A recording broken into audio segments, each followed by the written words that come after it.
Hello guys, সবাই কেমন আছেন? ওরা কারা ফানি ব্লগ চ্যানেলে সবাইকে স্বাগতম। তো আজকে আমরা জানতে পারলাম যে ইতিমধ্যেই 24 তারিখ শুক্রবারে রবি চেঙ্গু কমেডিম্যান যাকে আমরা চিনি সে মারা গেছে।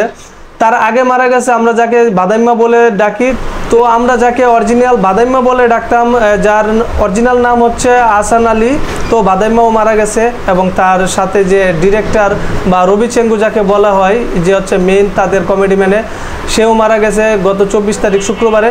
তো আসলে তাদেরকে আমরা চিনি না এমন কেউ নয়, কারণ 24 বছর ধরে, প্রায় 2 যুগ ধরে তারা আমাদেরকে বিনোদন দিয়ে আসছে, কমেডি দিয়ে আসছে।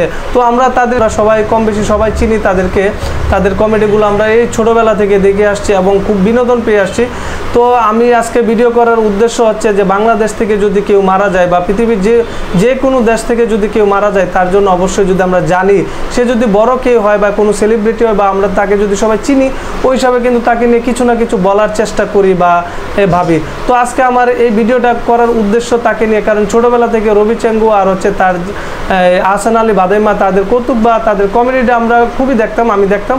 এবং আমার ফ্রেন্ড সার্কেলরা ছিল, যখন ক্যাসেট ভাড়া ছিল 10 টাকায় হচ্ছে 2 দিনের জন্য ক্যাসেট ভাড়া, ওই সময় থেকে আমরা মানে দেখতাম। এক কথায় তাদের ভক্ত ছিলাম, কমেডিম্যান। মানে কমেডিটা আসলে ফানি ভিডিওটা সবাই পছন্দ করে। তো যাই হোক, তার আত্মার শান্তি কামনা করি আমরা সবাই, কারণ পৃথিবীতে কেউ থাকবে না, একদিন না একদিন সবাইকে যেতে হবে। যত নায়ক ভিলেন বলেন আর প্রধানমন্ত্রী বলেন, আমরা সাধারণ মানুষ বলে কেউ থাকবে না।